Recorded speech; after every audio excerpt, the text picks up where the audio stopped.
Oh, they know I'm a member? Yeah, I don't come as often as I should, but I am a member.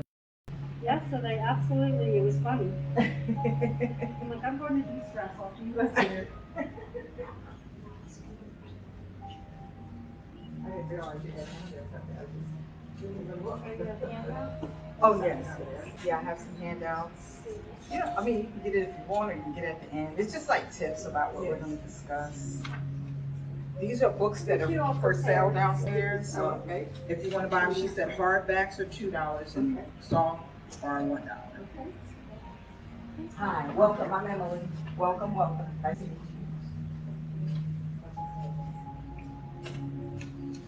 About 2-3 more minutes and we'll get started. Hi, I'm Suzanne. She is looking for Donna. There you go. Cool. Great. Are you guys gonna come to my house? I just was reading your last text. Yeah. Yeah. How about that? Yes. That would be fun. Yeah, because I joined me now due to your kind of persuasion. Yes. So I'm very interested. Great. I'm Amy. Nice to meet you. How funny was that? She asked me if I was Donna. I'm like, no. So when you just said to me, you're Donna. If anybody is interested in doing a full moon, we're doing a full moon meeting on.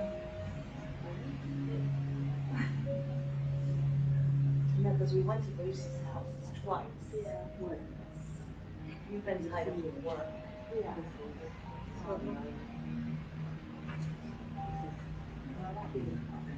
So,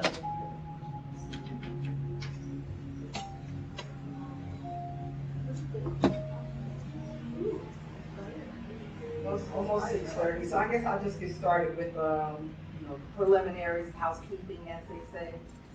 So I'm Emily Adams.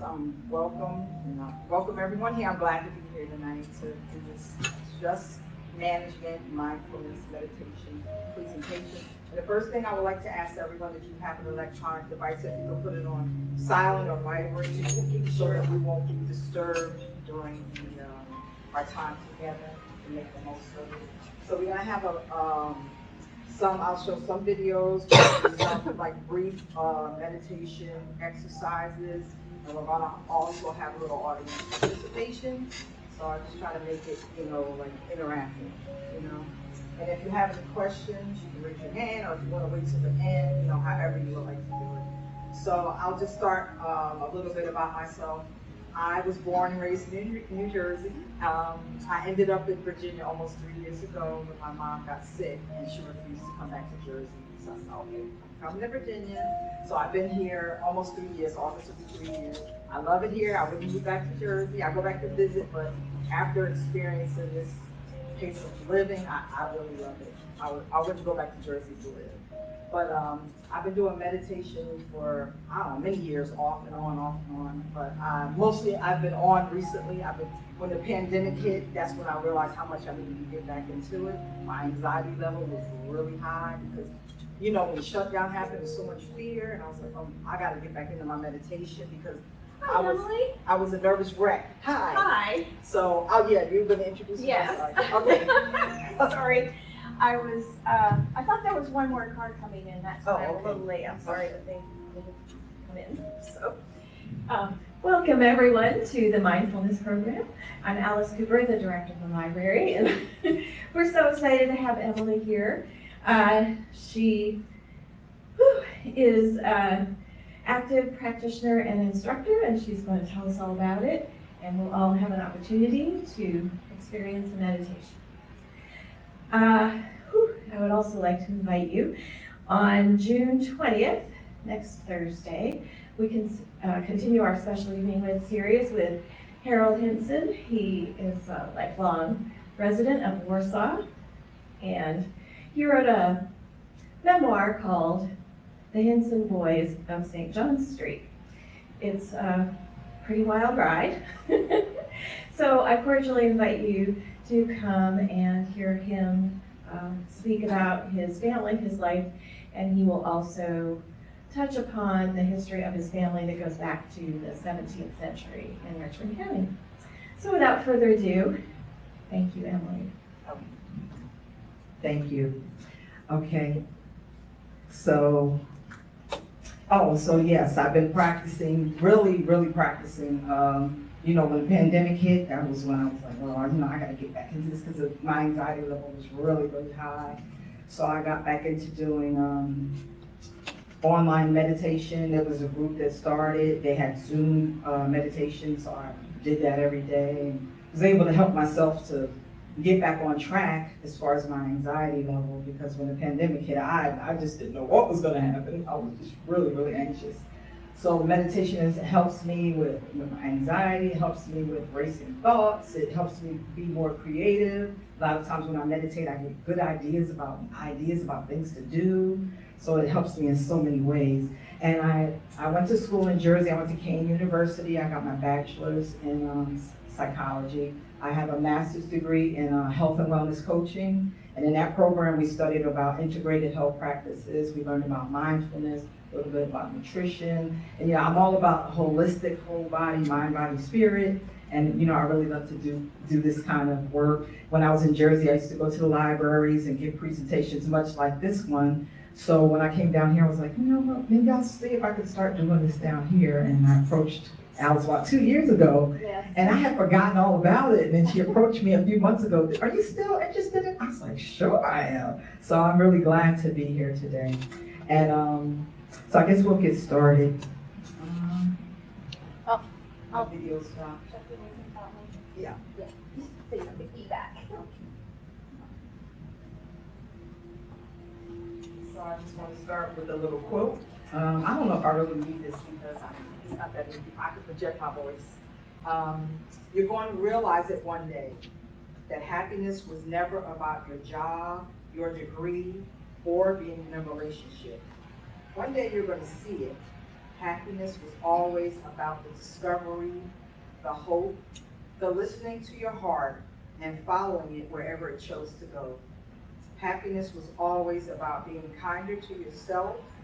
It was about embracing the person you were becoming.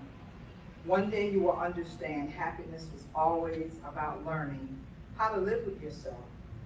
Happiness was never in the hands of other people. It was always about you. And the reason I chose this quote is because I've gotten a little older, and I always remember when I was young, I used to always say, oh, once I get this, I'll be happy. Once I have this relationship, I'll be happy. And as I start getting older, I realized, I was never arriving at happiness. I was always saying, oh, once I do, and I'm like, okay, I did this, I did that. And I still, like, I was always like, my happiness was always a few steps ahead. So when I saw this, it's not about the job, it's not about your degree, it's not about your relationship. It's about being kinder to ourselves. And that really stood out to me. And that quote is by Bianca Sparacina. So today we're going to talk a little bit about managing stress and mindfulness. So John Kabat-Zinn defines mindfulness as the awareness that arises through being present and paying attention on purpose in the present moment in a non-judgmental way. Sometimes people say, I can't meditate because my mind is too busy. But mindfulness is not about that. It's just about observing our thoughts, like clouds going past in the sky, because our mind is designed to think. That's what our mind does. So when we're being mindful, we're observing our thoughts but not attaching to it, just letting the thought go by. So that's what mindfulness tells us. Mindfulness helps us to watch our thoughts and feelings without getting caught up in them. And with all the events taking place today, it is useful to have something to help us to manage our feelings and our stress, because there's just so much going on in the world today. And stress is defined by psychologist Richard Lazarus as a condition or feeling when a person perceives that the demands exceed their personal and social resources that the individual is able to mobilize. Stress is our reaction to things or events, and stress is handled and manifested differently from person to person. And I forgot to read the disclaimer in the beginning. This information is not to be taken as medical advice. Please consult a physician or a medical professional for any medical conditions or medical advice that you need. Okay? So Can anyone here tell me some things that they may do that, or some things that they may experience that contribute to them feeling stressed? My children, Okay. everything they do. Children? Use stress or distress, one or the other. Okay, thank you. Anyone else? I currently own a business and a small business in this area. The stress is very overwhelming because of the employment availability in this area is very hard to deal with. Right. 10 people in 2 years is very not good turnover rate. Right. So that's very stressful. Anyone else? Well, I could think of some other things. Sometimes some things that could be stressful is our health, worrying about our health. Like in my case, my mom, she's, has health conditions, that's stressful. Getting older, maybe having illness, it's just a lot of things. The political climate, it's just a lot of things that cause stress these days. So having a way to manage our stress is very useful for us. So I'm just going to show a little video about what mindfulness is, and then we're going to we're going to do some experiential exercises. But first, I just wanted to show you. I found some really useful videos that talk about mindfulness, what mindfulness is. So let me just share this one with you. It's a short video.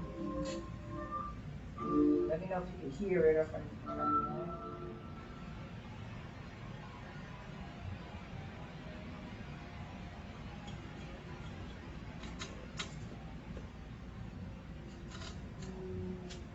What's the use?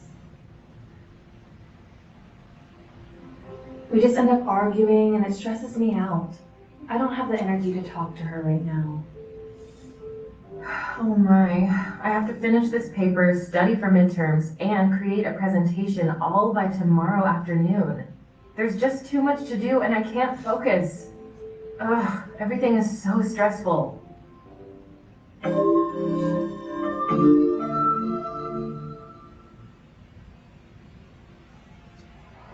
Mindfulness is the practice of acknowledging what you're feeling without judging the emotions or sensations as you're feeling them.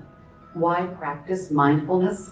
Well, it helps to direct attention away from stress or other negative thoughts. It can also help support good mental health by giving you a simple way to manage negative thoughts and emotions. You can practice mindfulness anywhere, at any time, and produce a state of mindfulness meditation in many different ways. I've been using mindfulness on my breaks at work and after long, stressful days. I just find a quiet space to do it. Sometimes it's an empty room or in my parked car.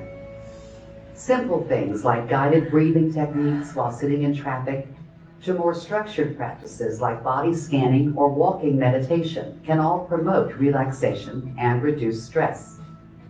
Here are some ways you can incorporate mindfulness into everyday activities. Pay attention. Focus on sights, smells, sounds, and textures in your environment. Acknowledge each sense before focusing on the next one. Live in the moment. Don't think of things in the past or worry about the future. Concentrate on what is happening here and now. Accept yourself. Speak kindly to yourself. Use gentle words for yourself, like you would use for your loved ones. Focus on your breathing. Intentionally breathe in and out in a slow, calculated way. I found an app that helps me use mindfulness. I put on my headphones and just focus on the audio to let my mind and body fully relax. Using these techniques may lead to some of the following mental health benefits. You might learn better ways to control your emotions and be able to handle stressful events more easily. It could even help to improve relationships with friends and family. Research suggests that people who practice mindfulness may be able to handle conflict more effectively. Mindfulness can allow us to be more present and self-aware. Many people recognize the benefits of mindfulness and even set time aside every day for more structured techniques. These could include body scan meditation. Lie on your back with your legs extended. From head to toe, or toe to head, slowly focus your attention on each area of your body, pausing at each body part to become aware of the physical sensations and emotions you feel. Sitting meditation. In a comfortable seated position, breathe through your nose and focus your attention on each breath. If physical sensations or emotions interrupt, it's okay. Just acknowledge them and refocus on your breathing. Walking meditation. Slowly walk in a quiet place about 15 feet in length. Become aware of the movements of your body and the sensation of your feet striking the ground. Continue walking until you reach the end of your path, then turn around and maintain constant awareness of each movement. During my first practice, I could not stop my mind from thinking of my to-do list. But as I kept practicing, I found myself more focused. Now I practice consistently, which allows me to disconnect from my stress and get me refocused on what I need to do. Mindfulness has reduced my stress and helps me be more relaxed and open-minded when I have conversations with my mom. Try these mindfulness techniques and make them work with your schedule. Remember to be patient and continue to practice, as this may be able to help you in lots of ways. So that was just a little video that talks about what mindfulness is and the different ways that it can help you.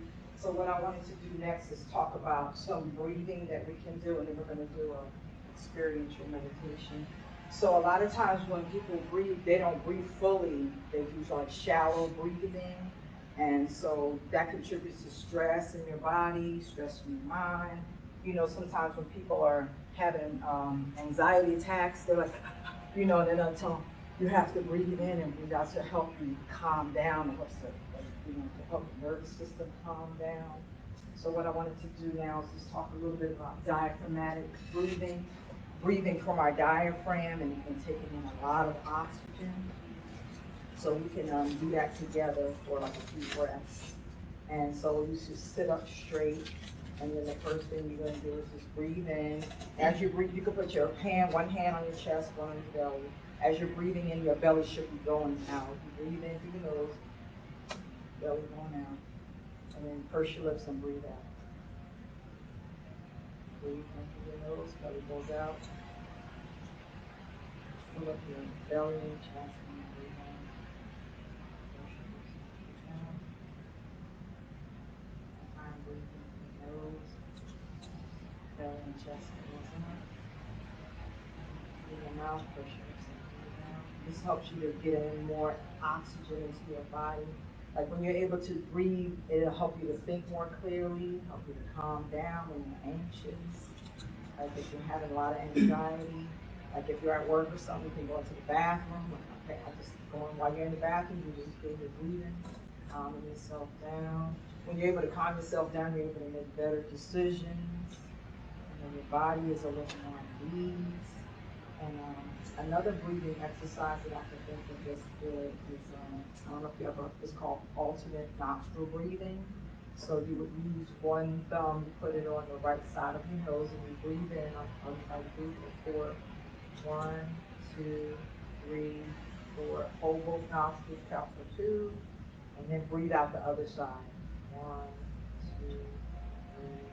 And then breathe in. 1, 2, 3. Hold for 2. 1, 2. Breathe out. 1, 2, 3. Well, what this does, it helps to balance both sides of the brain. It helps you to calm down. Sometimes the counting may be different. It could be 6. You know, the counting may differ, but it helps you to balance both sides of the brain. You get the oxygen in, helps you to calm down. And this is something you could do when you're feeling like anxious. Like sometimes at work, I can feel myself, you know, because sometimes I feel overwhelmed at work. I work at a doctor's office. The phones are ringing, people are coming in, there's so much going on, and I just have to remind myself, just breathe. You can only do one thing at a time. Just focus on what you're doing. Breathe. You know, I have to remind myself to calm down. So that's something that helps me in my everyday life. And Does anyone have any questions or any thoughts about anything we've discussed so far? So the next thing I wanted to talk about is, well, I'll just mention a few things I had down here. Which they did mention in the video. Research can help with sadness, depression, even with addiction.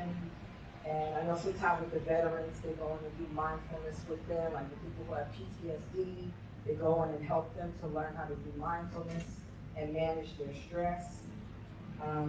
According to Dr. John Siegel, when we practice mindfulness, it helps us to identify the habits of our mind more clearly and to identify the habits that create suffering.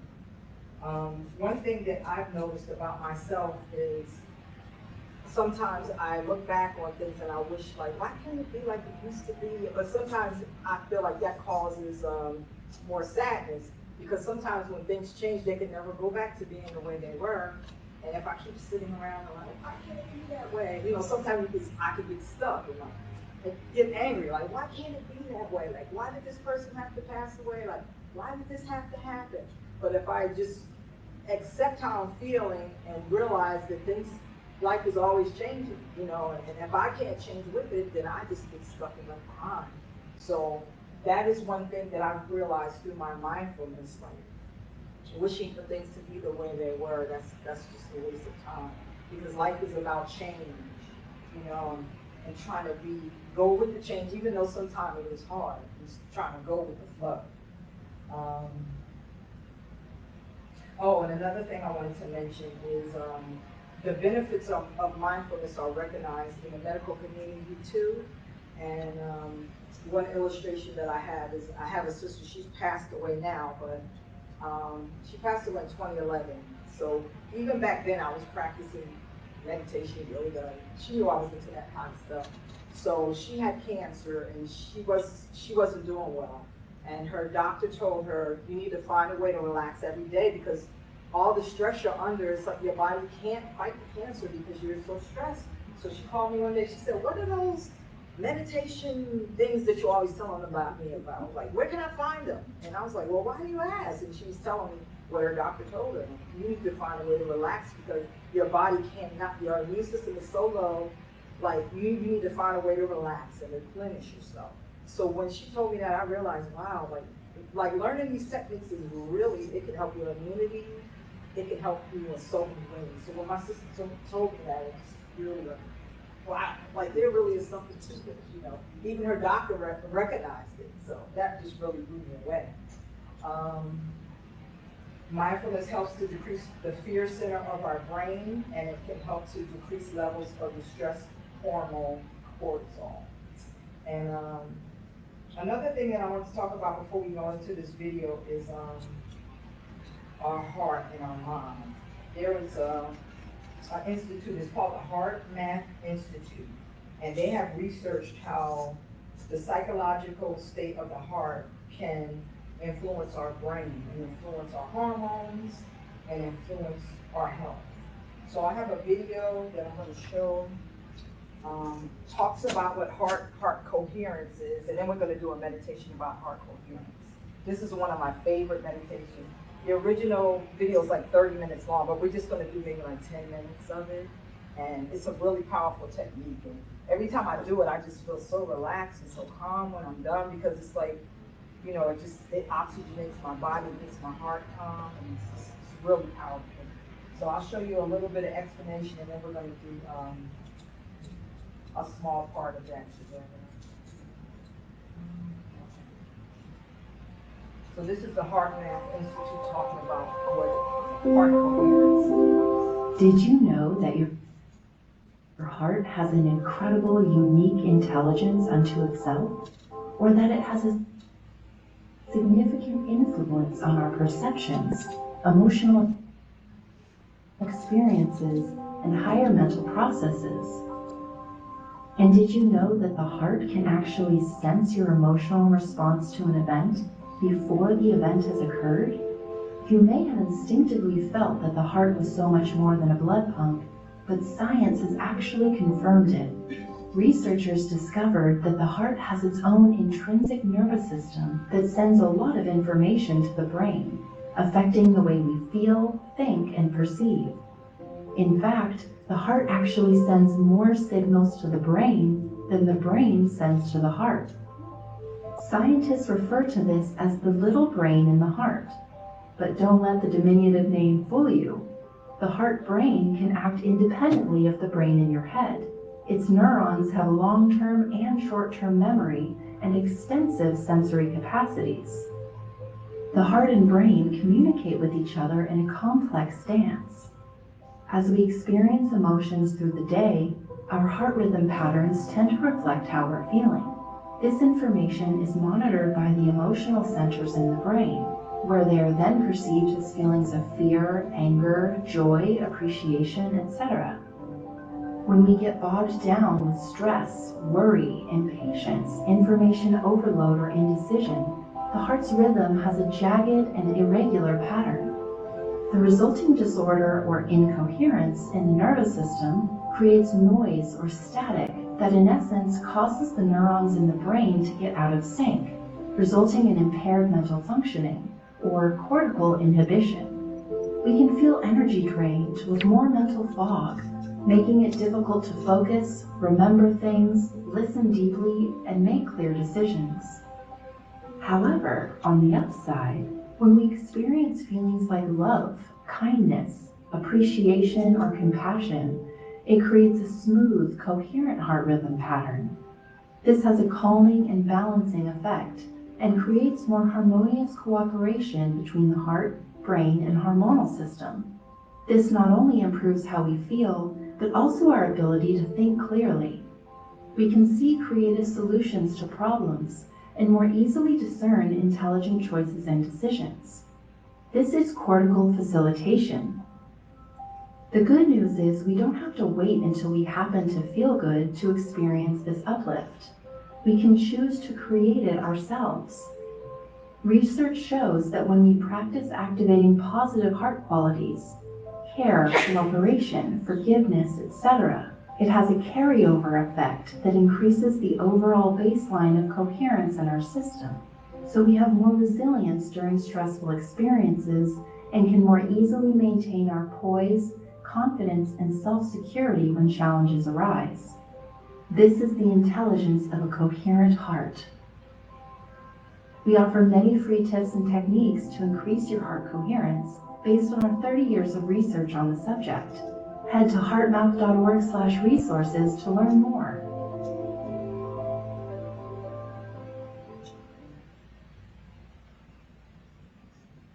So now we're going to do, it's called the Heart Math, Heart Coherence Meditation. This is one of my favorites. So you just, sometimes it We're going to repeat, use some of the but heart that's just math how it was techniques today. when they I'm going to recorded show it. you how to do that. And you can just close your eyes. I'm going to combine that with some of the traditions of our most ancient, sacred indigenous peoples. So this is an inner technology that's available to all of us, all the time, in any moment of every day. And this allows us to connect with the field of energy that connects us to all things. It connects with the magnetic fields of the planet and all life. And when we do this, well, I'm going to show you, we actually tip the scales of the planet towards peace. And this is a very technique I'm going to share with you. And so now, as we begin,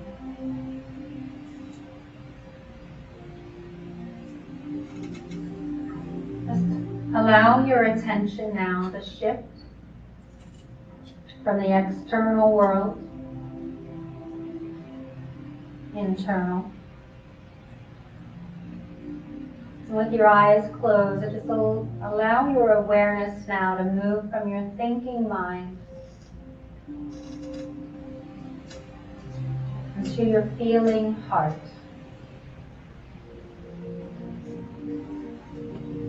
So we're going to harmonize these two organs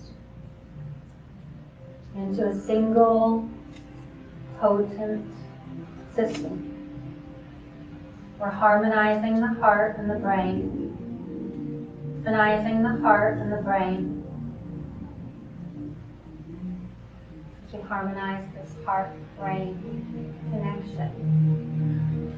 This feeds a field. So just keep your mind now bringing your attention to your heart. Breathing now into your heart, to your chest. And you may want to bring, as our ancestors have done for so long, your hand right to your heart, your left. And you can just touch your heart in any way that feels comfortable for you. Maybe with a fingertip or a palm, or with your hands in the prayer posture right in the middle of your chest, whatever makes sense. And just allowing your awareness to go to the place where your heart is, touching your heart. Your awareness automatically goes to this part of your body.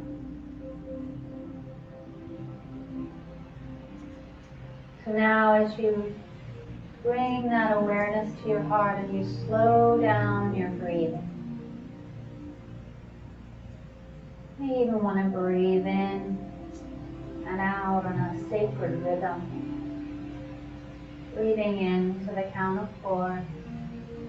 1, 2, 3. Holding to the count of 4. And exhale to the count of 8. In to the count of 4. In to the count of 4. Holding to the count of 4. Exhaling to 8. Just one more time. Inhaling into your heart center, holding slightly. And exhaling slowly. And as you slow down your breathing just a little bit,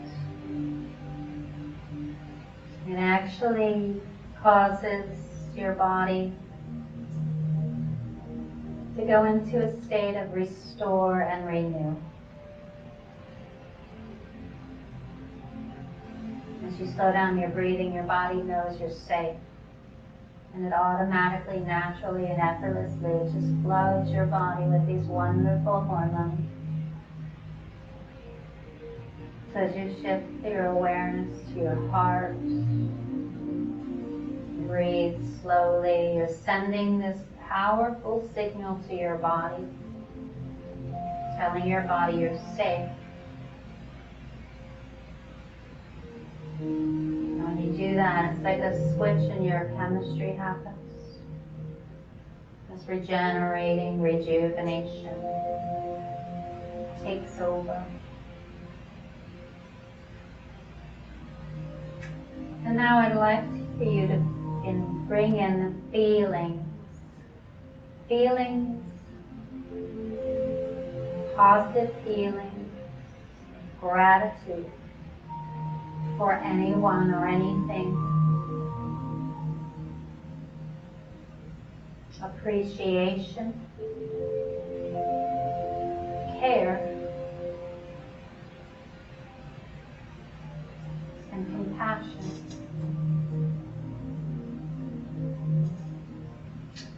Bringing in the feelings of any of these things, appreciation, care, gratitude, and compassion, bringing that to our heart. We invoke these feelings within us because when we do this, we find a sense of peace within ourselves.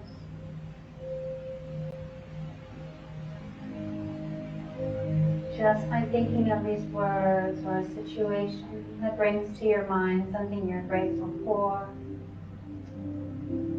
someone or something you appreciate. You appreciate. Your sense of loving kindness, the care you have, and gratitude for life. You find this peace that's already present in everything and everyone all the time. Find this peace that's for all of life, your brothers and sisters on the planet.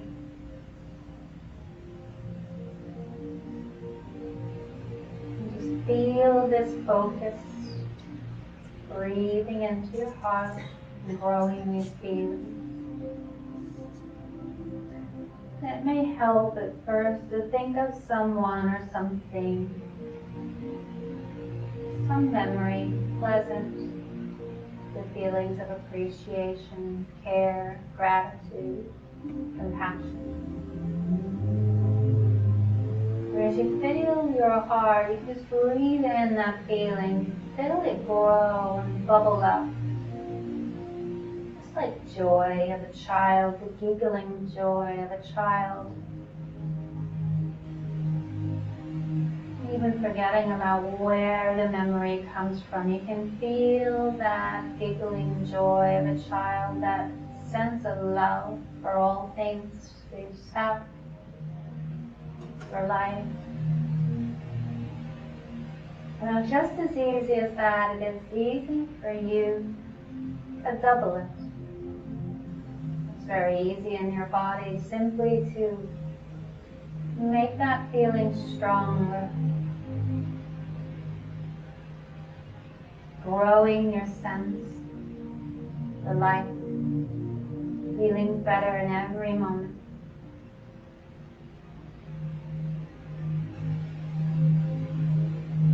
And you can imagine that field of energy that you've created, knowing that we all are energy. And a field of energy that's coming from you right now.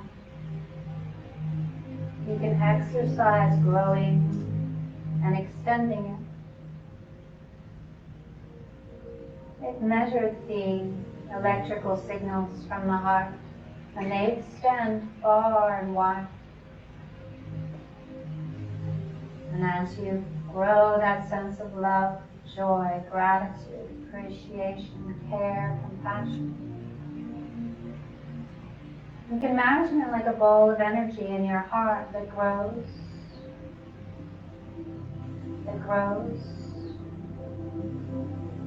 and then extends from you. You may even feel it emerge from your cells.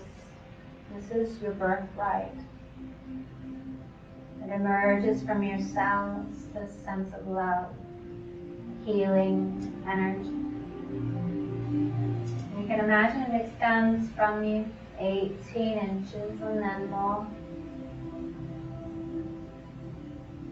Pushing that energy out of you, and it fills the room you're in. And then it extends beyond this building and into town. And that beautiful, loving energy extends further into the city. Going into spirit. Going into spirit bigger than the state, bigger than our country. Extends all the way out, beyond the surface of the earth. Knowing that as a living, energetic being, you're connected to all things. You really are just neurons, cells, and then the smaller you become just particles of energy. Energy that's vibrating in space, that's connected to every other thing in space. So as your love grows, it encompasses all things. This is your gift and your birthright. to your heart. Breathe. Want to run the whole thing because it's a half an hour, but if we could just gently come back to the room. I just wanted to get some feedback about how that experience was. Not just turn it back, but if that's okay. Get that feedback about how the experience was, or yes. I don't necessarily meditate a lot, not to, put myself in a, but when you mentioned earlier stress and degree, and nothing in my immediate time frame was, but I will wake up sometimes, and I'm feeling regret about things in the past that I could no longer change. And the thing that I think she mentioned gratitude, and the thing that I have learned works for me is I will be grateful for that memory, consciously say it aloud sometimes, be grateful for the feelings and the lessons that I learned, and everything just sort of softer when I do that. Thank you for that. Anyone else? I like the part about gratitude because I think sometimes it is easy to fall into the regret. Just to be grateful that we even had that experience. So this is one of my favorites. I really love this one because as you see, like before the meditation, how the heart is like out of sync. And then at the end, like whenever I do the whole 30 minutes, when I finish, I feel like my heart is in the green. It's like, I just feel relaxed. I feel you know what, I'm sorry, I didn't write it on the paper, but I can give you a pen. It's on YouTube though. It's on YouTube if you want to write it. You just go under heart coherence meditation. And if you want to write it on the paper, there's a pen here. Yes, I have it right here. Yes. Oh yes, that's true. Yeah, if you want, I could email it to you. But this is one of my favorites, and I even reached out to the woman that did it. I wrote her a comment. I was like, "This is my favorite meditation," and she's like, "Oh, I'm so glad that you enjoyed it." So that's one of the ones I wanted to share with you. And then another thing I wanted to talk about before we go into another meditation is self-talk, and things we may say to ourselves, things we may think that are not really beneficial. Like sometimes I hear people say, "Oh, I'm so stupid," like putting ourselves down and just not being kind to ourselves. And they say, be careful what you say to yourself because you're listening. And so I try to always, remember that. Like when I talk to my friend like this, when I say something like this to my friend, sometimes I might think, oh, I'm getting so old, and and I'm not like, no, I'm grateful that I'm alive. Some people don't even make it to my age, so I'm like, I have to reframe my self-talk. And so I try to do affirmations, positive self-talk, and things that are going to lift me up. Because sometimes I know that my thinking can get into negativity, and sometimes I'll berate myself for things, but I have to remember, no, switch it back to the positive. And what I wanted to talk about is this book that I bought. Maybe I'll turn up the light so you can see it. It's by, his name is Dr. Emoto, Masaru Emoto. So he did a thing called water. It's about water. And what they did was they took different types of water and they would pray over it. Or, they did experiments like how words would affect the water. And so this book just shows all the different beautiful water crystals that were formed, like when positive things were spoken of the water, all the beautiful crystals that formed. And then like when there was negativity and there was negative things said over the water, it would form like really bad shaping crystals. And trying to find a picture. But it was just saying how our words really do they affect our body, they affect our environment, and even affect our health. So this book, I really enjoy it because it just talks about, now this one is talking about, oh no, that's a positive thing. So I'm trying to find something where like something negative was said over the water and it formed misshapen crystal. Like this one was the number 666. they wrote that on the bottle, and this is the crystal that formed. You can see that it's not really a pretty crystal. You know, so it just has all these, I'll leave it over there if you want to look at it, and all these different words they would write on the bottle, and it would show the type of crystals that were formed according to whatever was written on the bottle. There's videos on YouTube about that experiment too. Yes, there's a lot of videos on YouTube, and I'm going to show a brief video. It's about rice. It's so they have two things with rice. My son and I, we did this little because I wanted to see if it really was true. So we had one thing of rice had I love you, and the other one had I hate you. So every day we would speak whatever, I love you to the rice, and the other one was I hate you. So after 30 days, what we know is because the rice that we used, we didn't put any water in it, it was plain rice. Whereas the one that I'm going to show you was in water. The one that we said I hate you, the bottle's like, it sucked in. It was like that, you know. But the one we said I love you was like, it expanded. And I took it to my job and I was showing, like, look at this. This is like, so it just shows the importance of our words, like what we say and what we think, like how it can influence our health, it influences our body chemistry, and you know, it's just really important. So I just wanted to mention that because I think this is really, yes. Will you repeat the author's name, please? Oh, it's Masaru, and his last name is Emoto, Dr. Emoto. Thank you. And he has several, I think this book is part 3, so I think he has 2 other books like this before this one. Yeah. When I taught second grade and I taught spelling, everybody knows spelling is putting the letters in the right order for words, right? Right. But when you think about, it was after I left teaching and I started hanging out with witches, and I put it together that spelling and creating spells, it's the power of words, right? So anything that comes out of your mouth is a spell. You can spell it, Right. but it has power. Right. So you have to really respect the power of what you say. Yes. It has power. Right. That's true. And so I'm just going to show briefly the video about the rice and the effect that the words had on the rice, and then we'll do another meditation. So this was the love and hate rice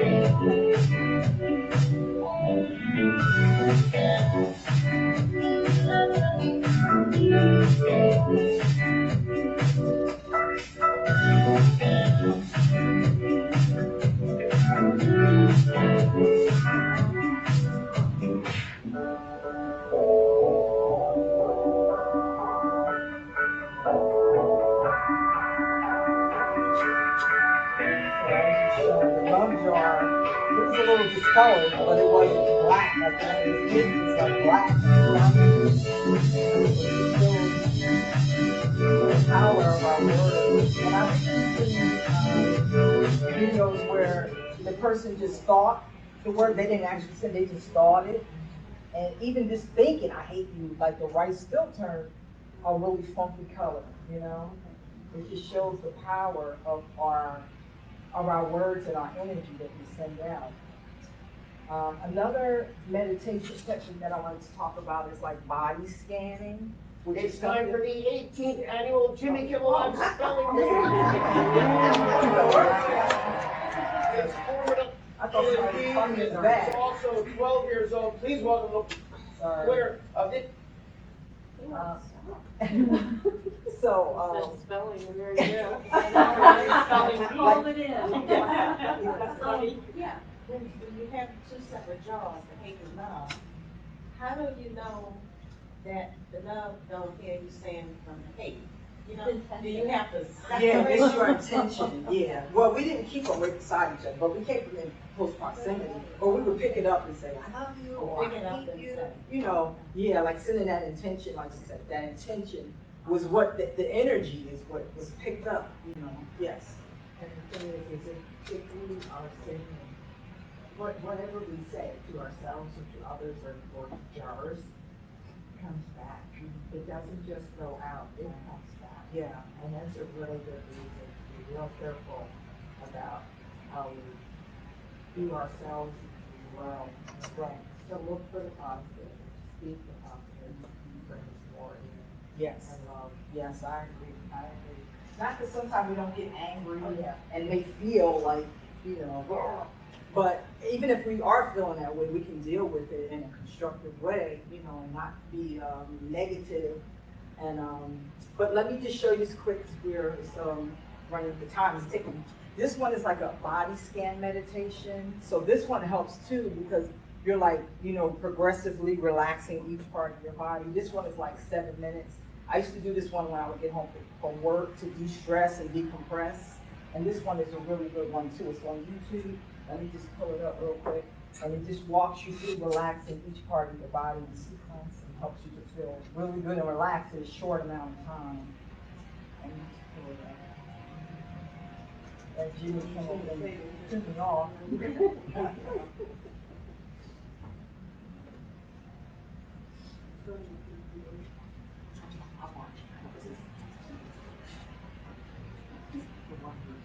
Now this one is on a YouTube channel called Quiet Mind Cafe, which I love, but I don't know, the guy who was making the videos, I don't know, about 3 years ago, he stopped, and I tried to research and find out what happened to him, but I couldn't find any information. But I really love his videos that he had. He had quite a few. Quiet Mind Cafe, guided meditation.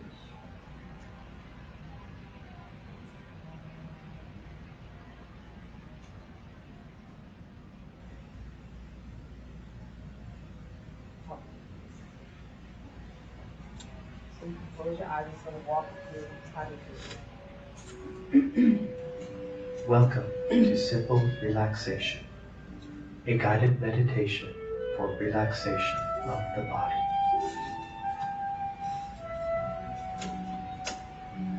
In this guided meditation, muscles will relax, let go, and become soft. Tension will give way to relaxation from head to toe. Now, turn your attention away from the distractions of the outer world. Turn your attention to the sensations of your body. Feel the weight of your body sitting or lying down. Feel the air on your skin. To begin, find a place of tension in your body, perhaps the shoulders or back. Observe the tension and simply say to yourself the word soft. The word soft brings images to mind. Soft also has a unique sensation all its own. Feel the sensation of soft. Bring the sensation of soft to the area of tension.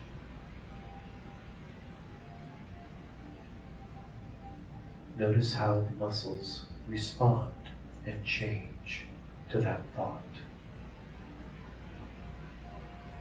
Relaxation can be that simple.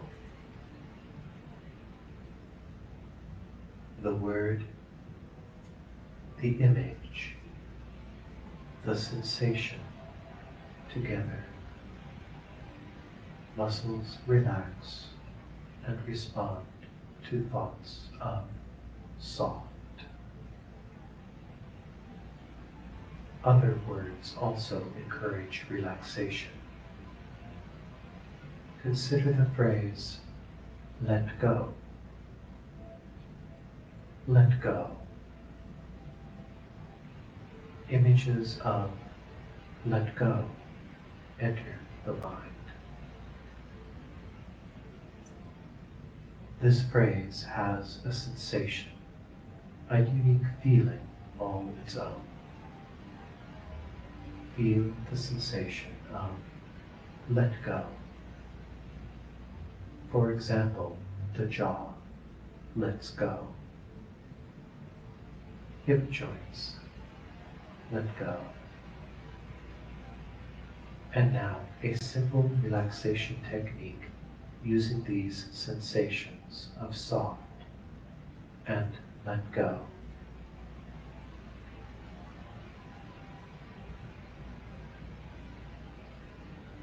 Begin at the forehead and feel the sensation of soft. Say the word soft. See the images. Feel the sensation. There in the forehead. Soft.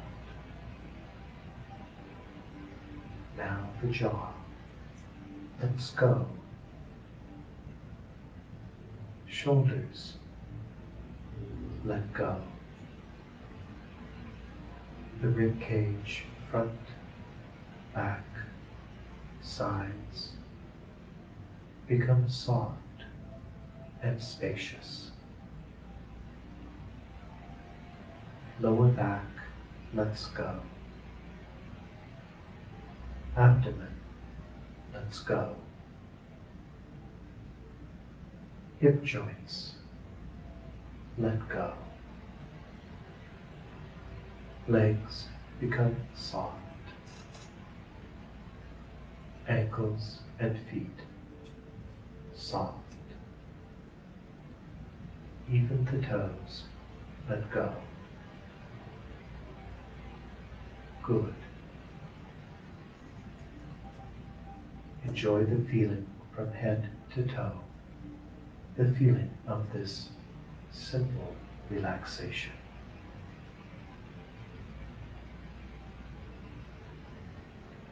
Now, repeat the scan from head to toe. This time, look for other subtle areas of tension. Look around the head and neck for any new area of tension. The face, throat,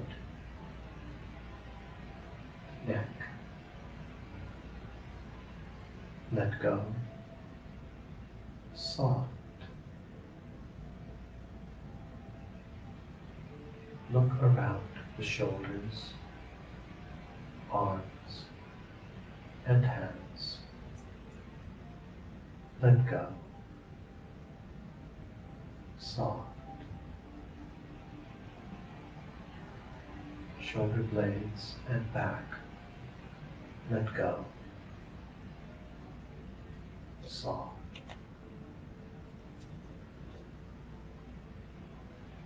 Look around the belly and hips for areas of tension and let go.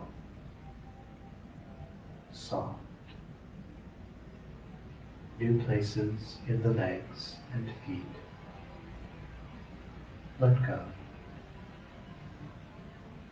Soft. Good. Enjoy the feeling of this simple relaxation. Along with this newfound experience of relaxation, observe a feeling of gratitude. Gratitude develops receptivity and deepens the practice of relaxation. Use this guided meditation several times until you feel completely at ease with the process. Practice this head-to-toe relaxation several times a day. It only takes a minute. Within a few days or a few weeks, a new, deep, simple relaxation comes to the mind and body. Enjoy.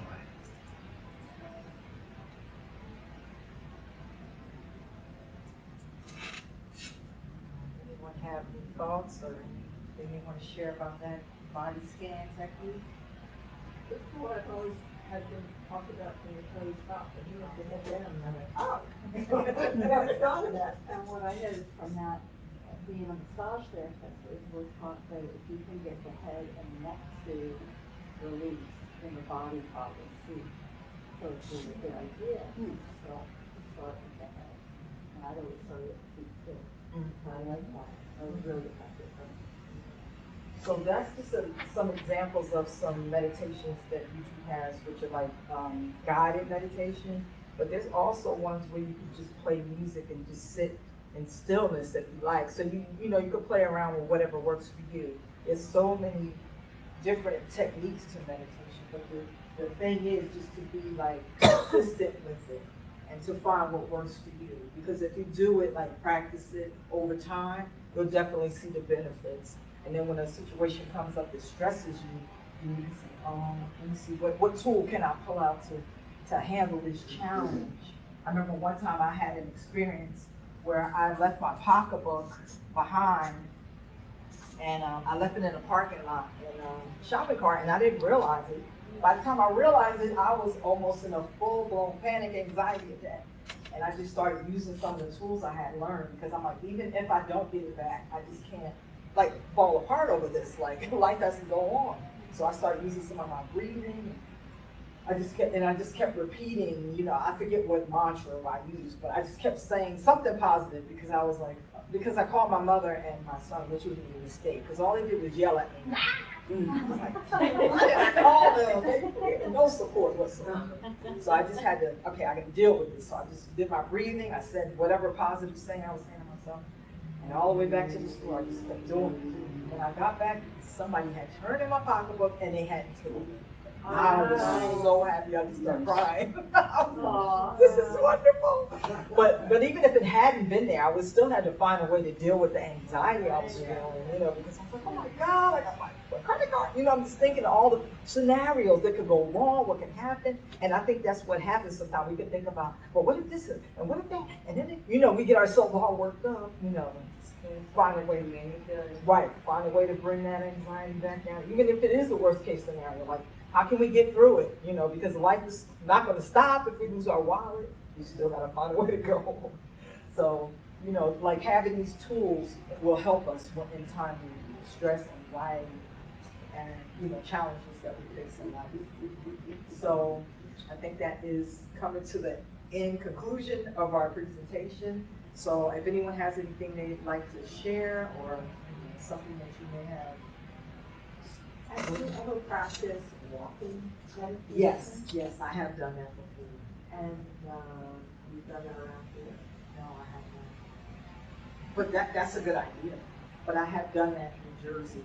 One time I had a meetup group and we went out and we went on a mindfulness walk through the park. It was very relaxing.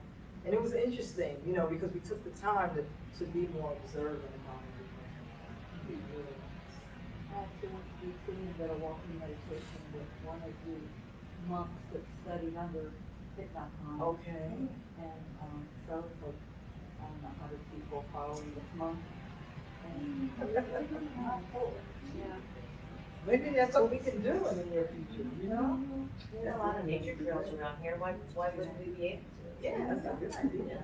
So I have an email list over there if you'd like to sign up. You know, maybe we can arrange to do something like that. That would be wonderful. Well, I would like to invite everyone. I'm going to be so bold. Oh, great. To invite you to come do a walking meditation. I've not done one. Okay. And I don't know where you live. I live in Kilmarnock. You live in Kilmarnock. I'd like to invite you to come do a walking meditation out at the labyrinth. At St. Mary's Whitechapel.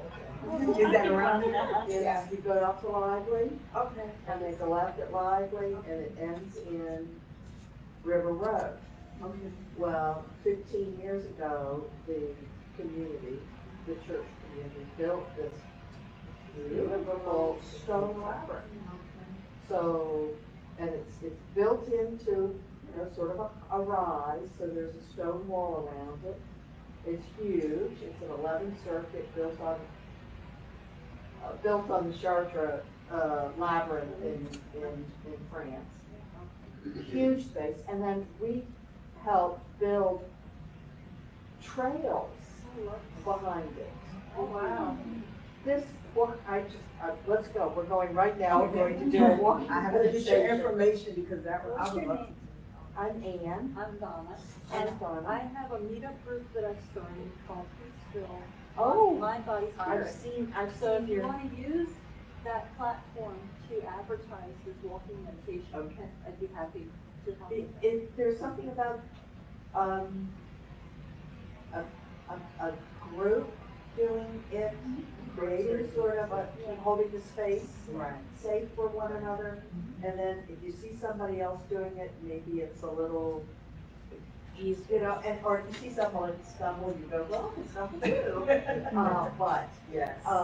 this is, the labyrinth is this beautiful piece, and the community should be using it more, and these trails we've been working on, and they're open by sunset. You don't have to wait for this, but I think that a walking meditation period would be, I think it's in our near future.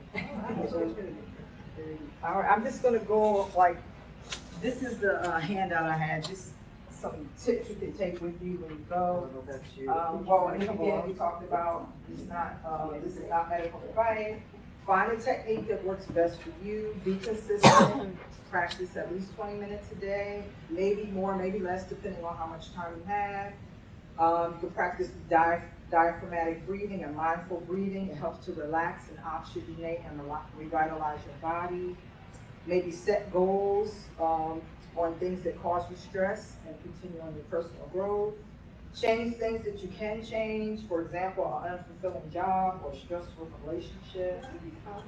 Oh, yes. Because one of the people that I follow is Mike Billy, comes from the university in Vermont.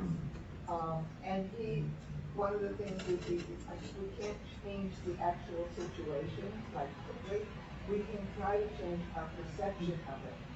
Okay, instead of going, oh, this is just so awful, we can go, well, maybe it'll get better soon. I mean, that's a huge shift right there, just becoming hopeful. Right. You know, so that's, Yes, I agree, that's true. Yeah, it is how our perception, because it could be the same situation, but two different people have two totally, because of, you know, how they think, you know? Practice affirmations or positive sayings daily. We saw like the effect that the words can have. And then I put some resources. Mindfulleader.org is an online meditation group that I joined when the pandemic began. So they offer sessions every hour on Zoom, 5 days a week. And it's I enjoy the community. I really enjoy it.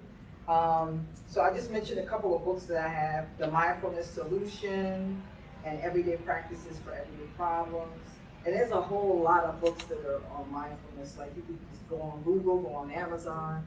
And I got some books from downstairs, these books are for sale. So $2 for hardcover and $1 for soft cover. These are books that I thought might, you know, speak to mindfulness or, you know, meditation. So, okay. So if you want to put your name on the email list when I have another event, you know, if you're interested, I can let you know. And I definitely have to get your information because I'm actually interested in that as well. we have to communicate. Yeah. And I appreciate everyone coming out.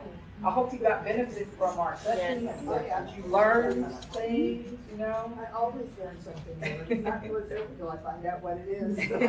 Thanks a lot for your teaching. And I appreciate the library for inviting me. Thank you, Alice. Thank you, for Emily. Thank inviting you so much for doing this. Thank you so much.